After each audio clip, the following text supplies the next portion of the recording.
in the short time he was on the show. Check it out. Hey, it's Jason Babin calling you in. Oh, hey, Jason. Oh, man. Thank you for joining us. Hey, I'm cutting through Louisiana, so my service is kind of spotty here.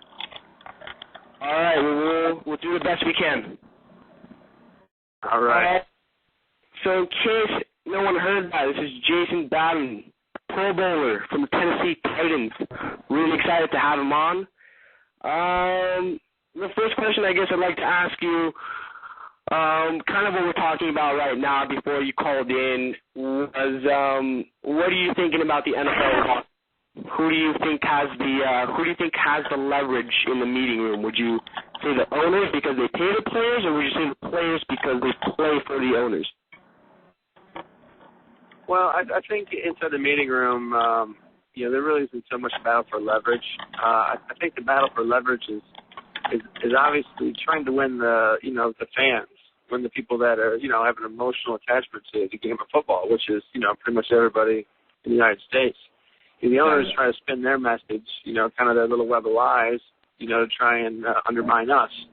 And, they've tried, but thankfully because of, radio shows like this and multimedia, we've been able to get the truth out there.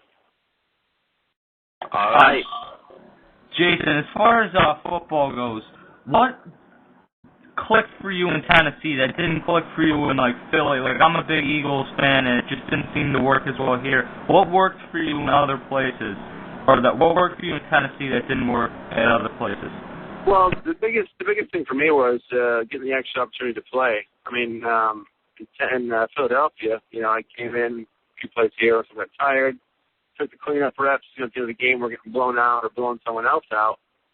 So it's kind of hard to really get anything done in those situations.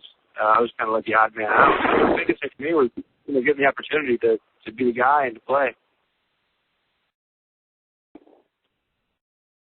All right.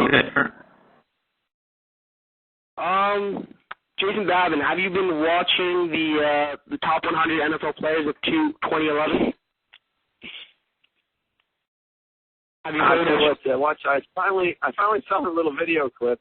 Someone posted to my fan page, and it kind of made me think about Coach Washburn, because this whole thing, him and I got pretty close over the year.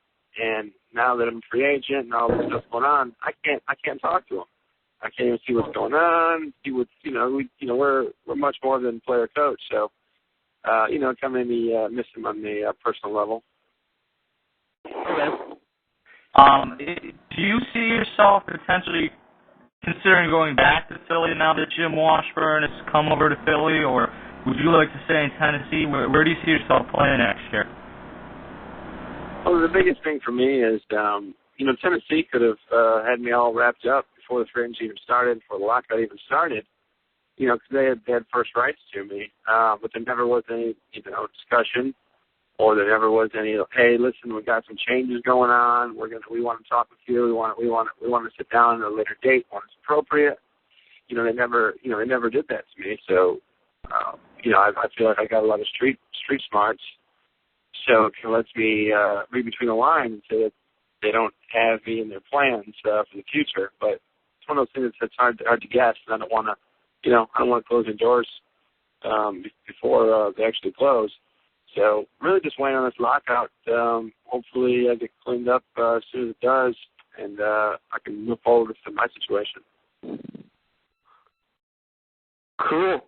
And in the case that you were to return to Tennessee in the coming year or the year after that, whenever there's football, are you excited to have Jake Locker on your team? Have you had a chance to speak with the guy? Is that the guy they drafted? Yeah, the quarterback. Jake Locker. Yeah, I knew they had. I really don't pay attention too much to college football, so I don't know too much about him. So I'm sure I'll figure it out if I get back there. I'll be playing him wherever I'm at. Okay, but you've been around. It's kind of an interesting situation because if I understand it, we were talking about this the other day. Vince Young is technically still on the team, because the day that he would have to be technically released never actually came due to the lockout. So he potentially still could be a Titan, I think, if I understand all the facts right. So there might be a little interesting twist coming up yet with the quarterback situation in Tennessee.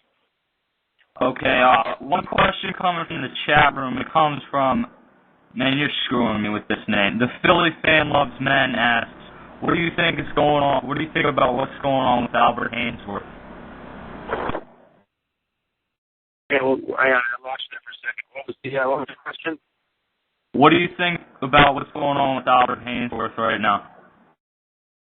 Oh, Albert Hainsworth? Yeah. You know,